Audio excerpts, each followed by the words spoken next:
संत जन कहते गतिशील रहो, लेकिन गतिशील होते हुए भी अपने मन को कंट्रोल में।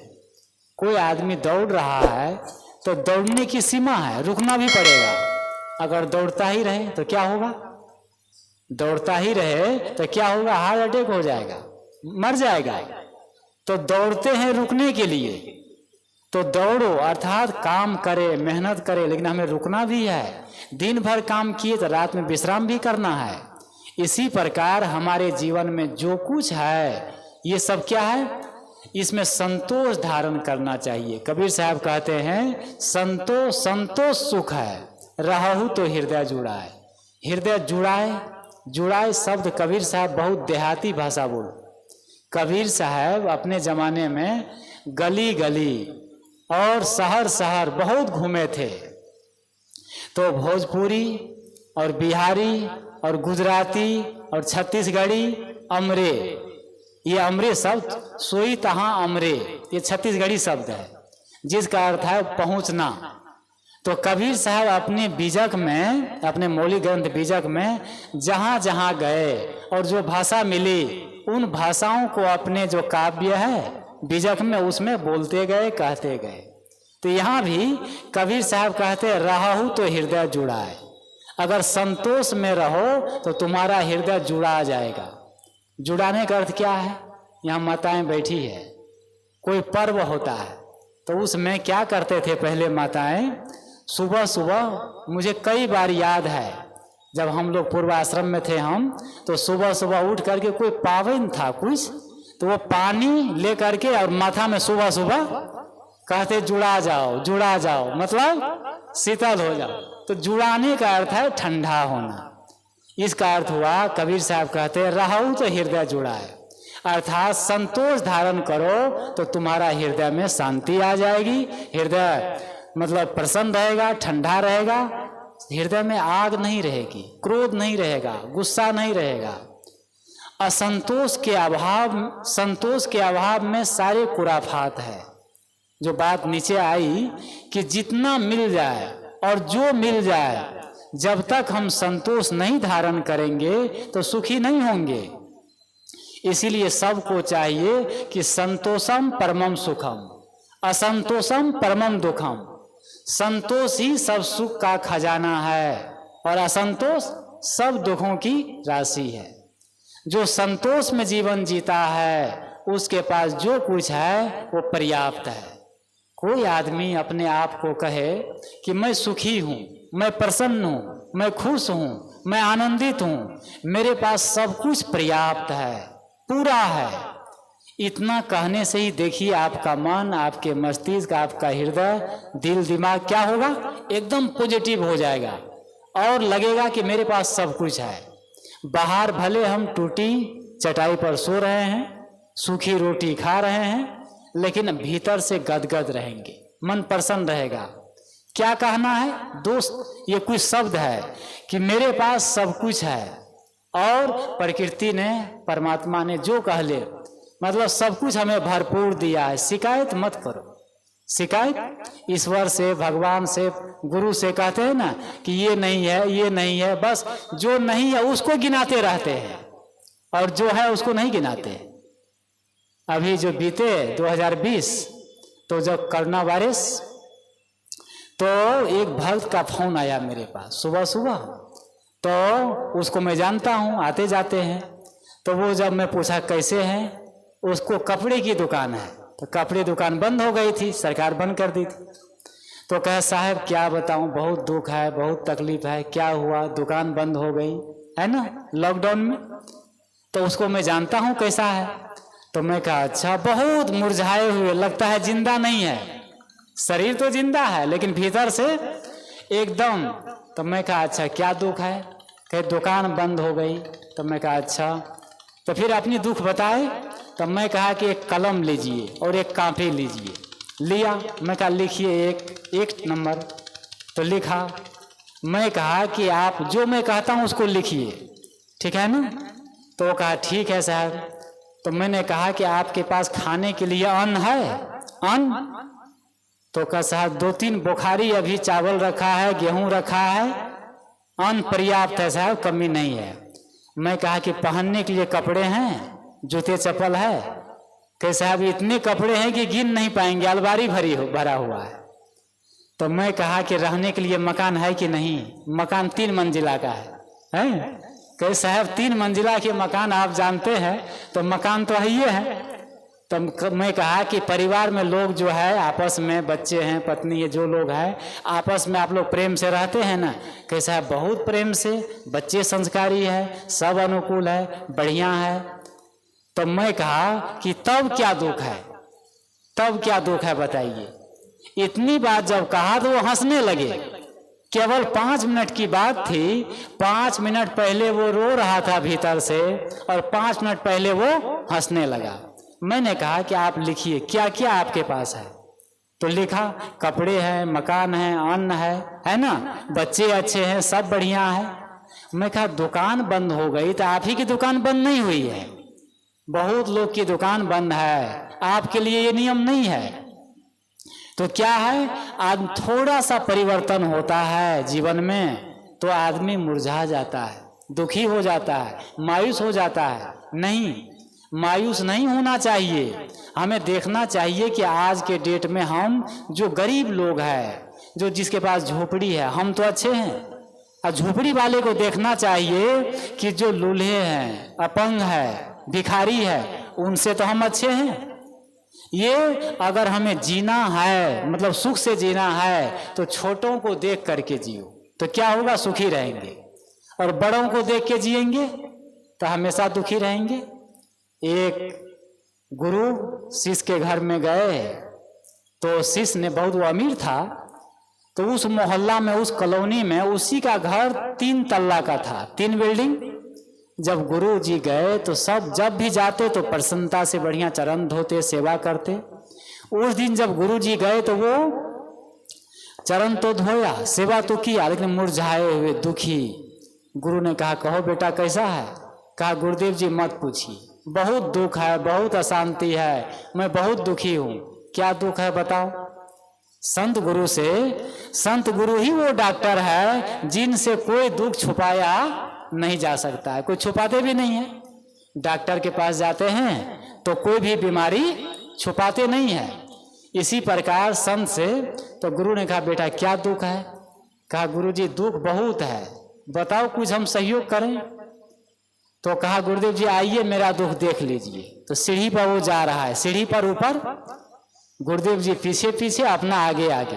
वो जाते जाते अपना बस छत पर चला गया, 3 तल्ला, वहां जाता है और उंगली दिखाता है कि गुरुदेव इस कॉलोनी में, इस मोहल्ला में मेरा ही मकान 3 तल्ला का था और सबका मकान कितना है, 1 तल्ला 2 तल्ला।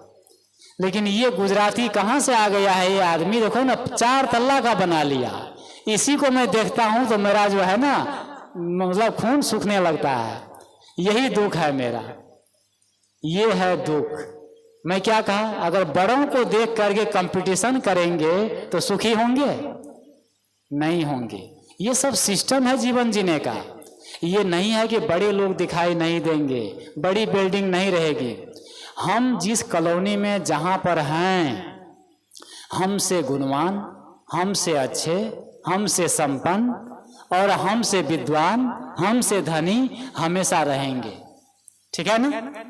हम चाहे जिस भी पोस्ट पर है, जो भी हमारा करियर है, उससे अच्छे लोग हमारे आसपास रहेंगे। सही है ना? ऐसा तो नहीं है कि हमसे सब नीचे रहेंगे। विधाता ने, प्रकृति ने सबको बनाया है, सबके पास दिया है।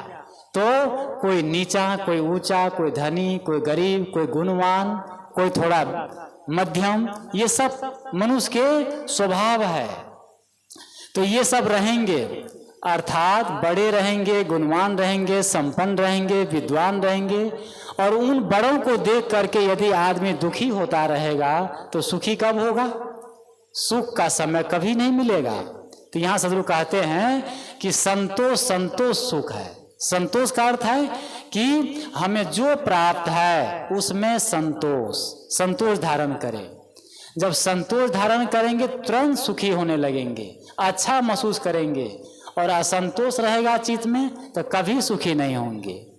ऋषि ने कहा है, सतेषु जायते सूरा सहस्रेषु च पंडिता वक्ता 10 सहस्रेषु संतोषी नैव दृश्यते।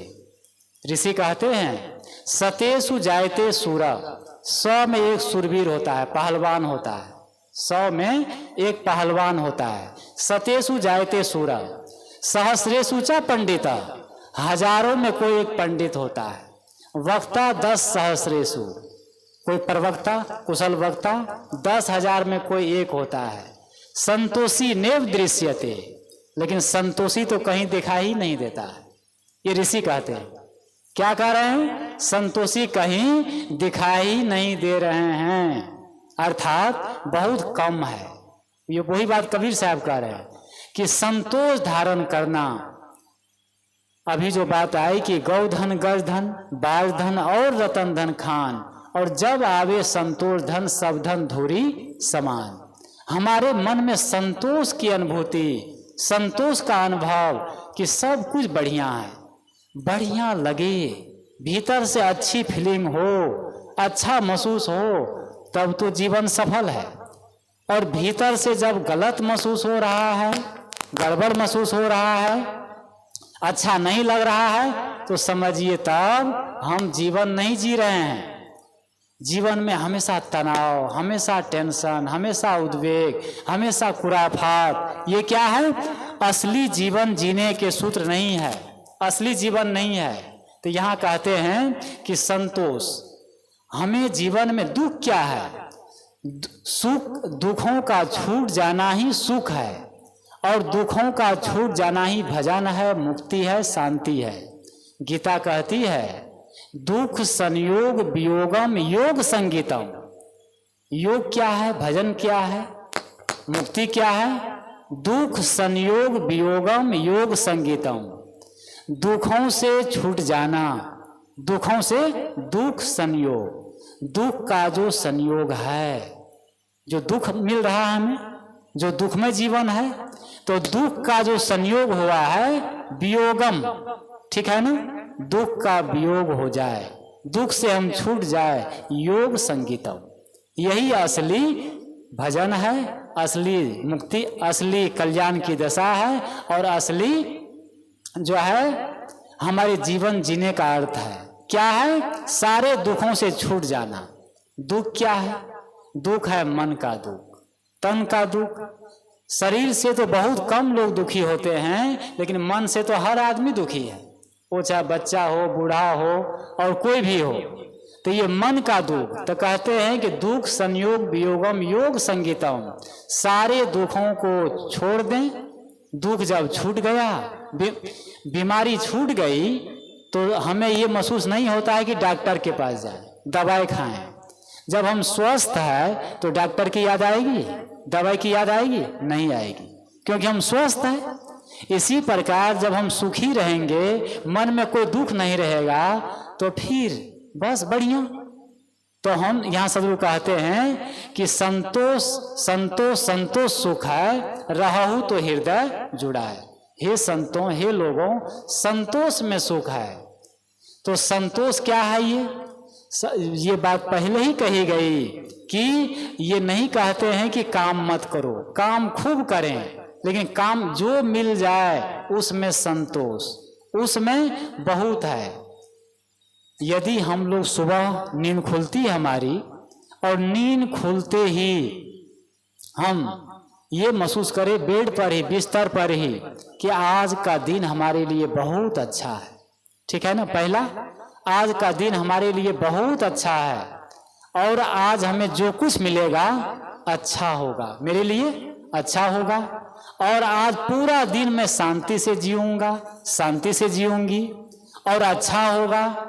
जो लोग आएंगे अच्छे लोग आएंगे, और सब कुछ पूरा दिन भर सत्यम शिवम सुंदरम होगा। मैं बहुत सुखी हूँ, मैं खुश हूँ, प्रसन्न हूँ, आनंदित हूँ, ठीक है ना? मेरे पास सब कुछ है, परमात्मा ने, विधाता ने, प्रकृति ने सब कुछ दिए, ठीक है ना? ये सोचना है। ये कब सोचना है? सुबह उठते ही, बिल्कुल पहला थॉट, पहली सोच क्या? जैसे उठे पूरा बढ़िया, सब कुछ बढ़िया, मैं सुखी हूँ, मेरा शरीर स्वस्थ है, मन प्रसन्न है और मेरे पास सब कुछ है। विधाता ने, प्रकृति ने मुझे सब कुछ दिया है, कोई कमी नहीं है। और आप प्रकृति का आभार व्यक्त करिए कि प्रकृति माता बहुत दिए आप। इस प्रकार यदि 90 दिन 3 महीने यदि कोर्स कर लिए, सुबह उठ करके, सुबह उठ करके 3 महीने, कितना 3 महीने यदि हम मन में चिंतन कर लिए कि मेरे पास सब कुछ है, मेरा जीवन सुखी है, मेरा परिवार बढ़िया है और सब, बोलिए सदगुरु देव की जय। और बैठे नहीं, सब लोग तो खड़े हो ही गए, आगे बढ़ करके बैठे, आगे बढ़ जाए। हाँ, आगे बढ़ करके। मंच से जितना नजदीक रहेंगे उतना ही लाभ होगा।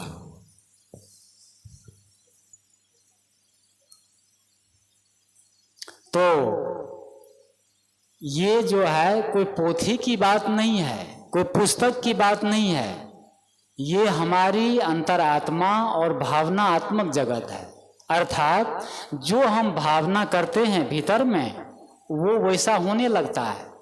ये कुदरत का नियम है, मतलब जैसा हम सोचेंगे वैसा होने लगता है।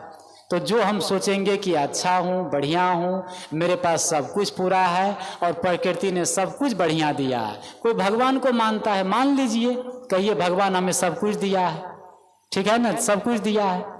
आज क्या कह रहे हैं लोग, ये नहीं दिया, ये नहीं दिया। भगवान से मंदिर में जाते हैं क्या, ये नहीं मिला है, नौकरी नहीं मिली, घर नहीं बना, बच्चे पढ़ते नहीं है, सारी शिकायत भगवान से। भगवान कहते जब शिकायतें करता है, ये इतना दिया हूँ, सब कुछ दिया बढ़िया, फिर भी ये उसका आभार नहीं करता है, क्या करता है, शिकायत करता है। जब किसी व्यक्ति से आप बार बार शिकायत करेंगे तो क्या करेगा, कहेगा ये प्रशंसा तो करेगा नहीं, दे रहा हूँ जितना, उसका भी ये आभार नहीं व्यक्त करता है, बल्कि ये शिकायतें करता है। तो क्या करने लग जाएगा, वो भी देना बंद कर देगा, है ना, वो भी देना बंद कर देगा। इसलिए हम लोग को चाहिए कि पूरा सब कुछ बढ़िया है।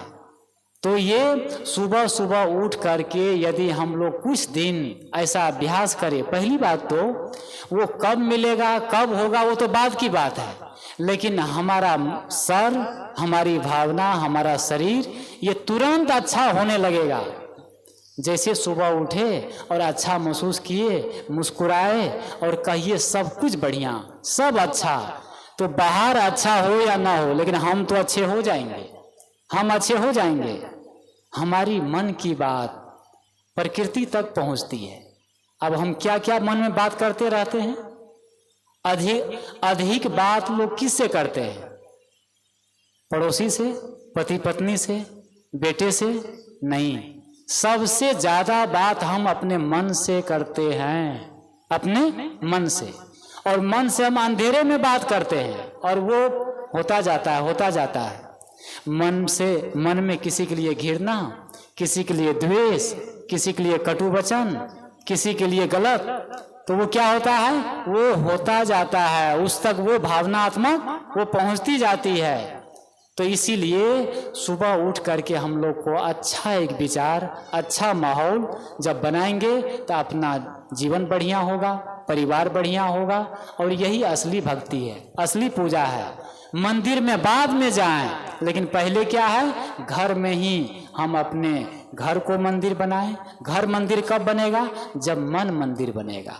मन मंदिर बन जाए तो घर मंदिर बन जाएगा। और मन में यदि कबाड़ खाना है, मन में गलत विचार है, मन गंदा है, तो क्या होगा, घर कभी स्वर्ग नहीं बनेगा, घर कभी मंदिर नहीं बनेगा। मंदिर में हम बहुत गए, पर तन यह मंदिर नहीं बना। व्यर्थ शिवालय में जाना, जब मन शिव सुंदर नहीं बना। पर की पीड़ा में मोम सा पिघलना है साधना, पाना नहीं जीवन को बदलना है साधना। क्या कहते हैं, मंदिर में हम बहुत गए पर तन यह मंदिर नहीं बना। आप लोग को मैं पूछूं कि एक अनगढ़ पत्थर एक कलाकार लेता है और वो पत्थर की मूर्ति एक बार मंदिर में जाती है। पत्थर की मूर्ति मंदिर में कितने बार जाती है? एक बार जाती है। और एक बार पत्थर की मूर्ति जब मंदिर में जाती है तो भगवान बन जाती है, देवी देवता दुर्गा बन जाती है। ठीक है ना? एक बार मंदिर में पत्थर गया, मूर्ति गई और क्या बन गई? देवी देवता भगवान बन गई। और मनुष्य इंसान कितने बार मंदिर में जाता है? कितने बार जाता है? जिंदगी भर जा रहा है ना, जिंदगी भर जाता है मंदिर में, लेकिन इंसान नहीं बन पाता है। भगवान तो छोड़ो, पत्थर की मूर्ति एक बार मंदिर में गई तो भगवान बन गई। और इंसान जीवन भर मंदिर जाता है लेकिन वो इंसान नहीं बन पाता है मनुष्य। तो क्यों? क्योंकि मन में गलत विचार है, गलत चिंतन है। तो हम लोग को चाहिए, सत्संग में यही है कि भीतर झांको, भीतर के सारे कूड़ा कबाड़ को दूर करें, मन की धुलाई करें, और जो शुभ चिंतन है, शुभ विचार है, इसको हम अपने हृदय में धारण करें। सुबह उठते ही हम जो है शुभ सोचे, शुभ बोले, शुभ आभार व्यक्त करें, तो प्रकृति से वही हमारे पास लौट के आएगा। जो आप देते हैं वही लौटता है, वही लौटता है, ये नियम है। इसीलिए हमें दिया कि हम क्या दे रहे हैं, अगर शुभ दे रहे हैं तो शुभ लौटेगा, अशुभ दे रहे हैं तो अशुभ लौटेगा। इसलिए हम सबको शुभ, हमेशा शुभ, ये जो कहा जाता है बार बार कि घर में शादी होती है, कुछ होता है तो क्या करते हैं? वेलकम लिखते हैं, स्वागतम लिखते हैं और शुभ लाभ लिखते हैं। सबसे ज्यादा क्या लिखते हैं? शुभ लाभ। शादी हो, कुछ भी हो तो शुभ लाभ। इसका अर्थ क्या हुआ? शुभ तब लाभ। इसका अर्थ हुआ कि पहले शुभ बोलो, शुभ देखो, शुभ सुनो, शुभ दो, उसके बाद लाभ चाहिए नहीं, लाभ अपने आप होता जाएगा। पहले क्या करना पड़ेगा? पहले शुभ को स्थान दीजिए, फिर लाभ तो अपने आप हो जाएगा। लोग कहते हैं साहब सत्संग जब बेटा की नौकरी लग जाएगी तब सत्संग करा लेंगे। अब नौकरी लगेगी कि नहीं, अब शर्त रखते हैं ना, पहले लाभ होगा तब हम शुभ करेंगे। नहीं लगने वाली। अच्छा होगा पहले सत्संग कराओ, पहले पूजा कराओ, पहले बीज बो, फिर तो वृक्ष होगा ना, वो तो होगा ही होगा। तो ये जो शर्त रखते, शर्त रख करके नहीं, शुभ काम को पहले करे तो लाभ अपने आप होता जाएगा। तो सुबह उठ करके हम लोग को क्या करना है? शुभ लाभ। ठीक है ना? तो शुभ काम, शुभ सोच, शुभ विचार हम करते रहें और अच्छा महसूस करें तो सब कुछ जीवन में हमारे साथ अच्छा ही होता जाएगा।